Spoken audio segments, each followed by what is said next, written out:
New Zealand, John. Okay.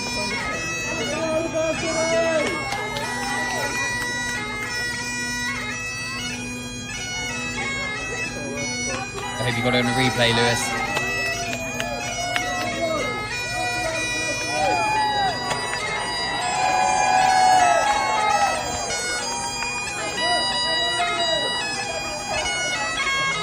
Well, well, well, look who's having another royal meltdown over two people just trying to live their lives in peace. That's right, folks. Once again, the British media and their royal puppeteers are foaming at the mouth because Meghan Markle had the audacity, the unthinkable nerve, to sign a personal note with her title, HRH, the Duchess of Sussex. And yes, it was in a private gift basket to a friend, not on some big Hollywood billboard or in a Netflix deal. But you'd think she declared herself Queen of England the way they're reacting. This time, the hysteria is reaching such heights that Prince William, aka Mr. Temper Tantrum himself, is now leaking to the Daily Beast that he plans to strip Harry and Meghan of their HRH titles the moment he becomes king. That's his priority. Not homelessness, not climate change, not repairing the monarchy's crumbling reputation, but stripping his own brother and sister-in-law of their styles. Let's talk about how completely unhinged this all is.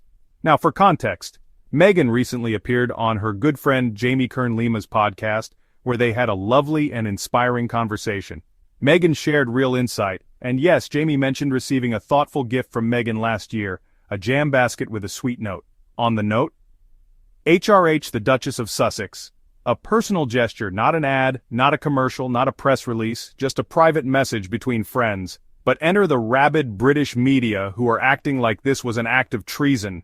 The Daily Mail, The Sun, and all the usual suspects lost their collective minds.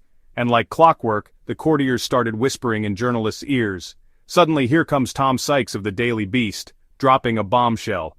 William is planning to strike down Harry and Meghan's HRH titles. Cue the thunderclap and villain music. Let's pause right there. William is reportedly enraged.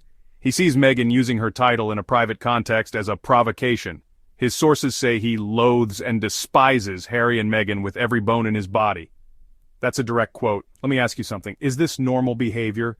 Is it healthy, rational, or even remotely kingly for a man pushing 43 to be this obsessed with punishing his brother and sister-in-law over a title, over a note in a gift basket? No, it's not. This is petty. It's vindictive. And it proves that William isn't fit to lead a lemonade stand, let alone a modern monarchy, because if this is what he's passionate about, stripping family members of their titles out of pure spite, then Britain should brace itself for a reign defined by vengeance, not leadership. Now let's look at the facts. In 2020 at the so-called Sandringham Summit, Harry and Meghan agreed not to publicly use their HRH styles. The statement still says, they will not use their HRH titles as they are no longer working royals. Public use, not private, not in a letter to a friend, and certainly not when they're not making money off of it. But of course, that nuance is too much for the press to handle. They act like Meghan committed international fraud because she didn't scrub the three little letters, HRH, from her own name in a handwritten card. It's ridiculous. It's performative outrage. And the double standard is glaring. Where was this moral outrage when Camilla was using titles while still Charles's mistress? Where's the fire and brimstone when Andrew is still technically an HRH, despite being embroiled in scandal after scandal? The selective outrage is always reserved for Harry and Meghan, for the couple who chose love, truth, and freedom over bowing to palace toxicity.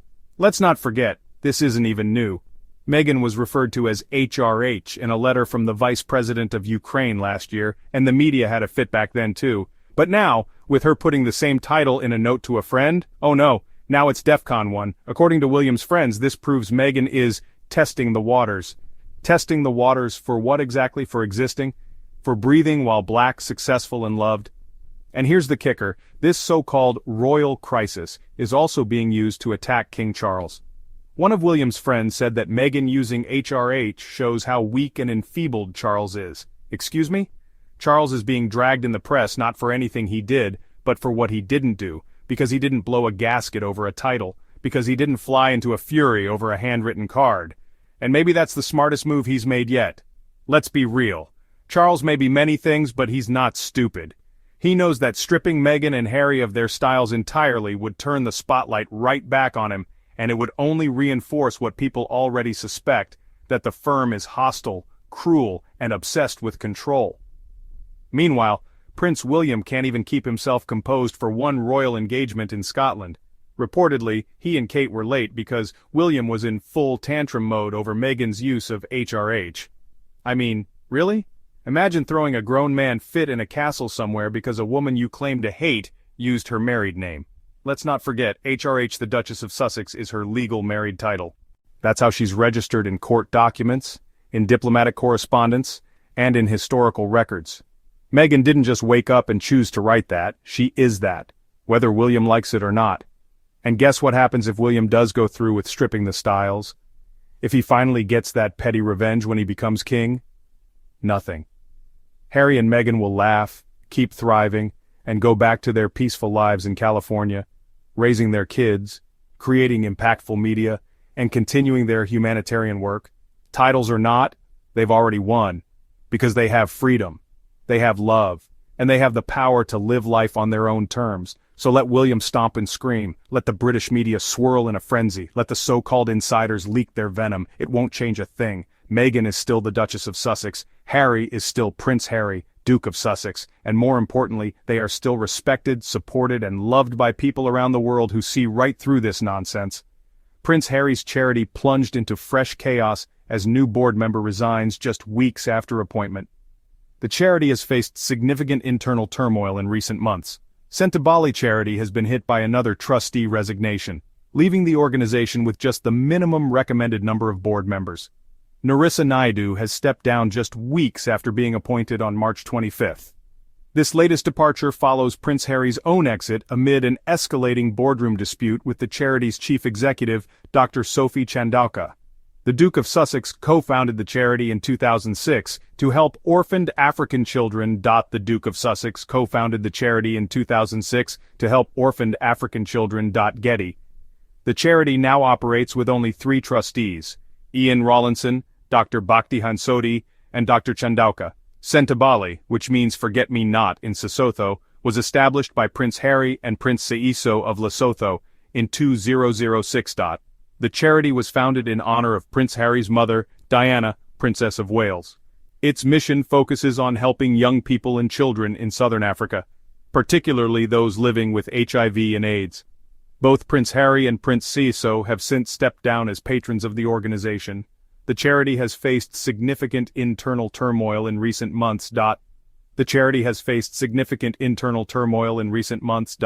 The original dispute centered on a boardroom battle that saw several trustees leave following a conflict with Dr. Chandauka.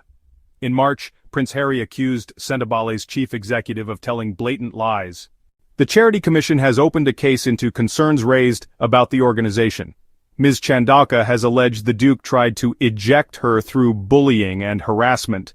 A source close to former trustees dismissed her comments as a publicity stunt. Reports suggest Harry sent an unpleasant and imperious message to Ms. Chandauka after she refused to address rumors of a rift with Meghan.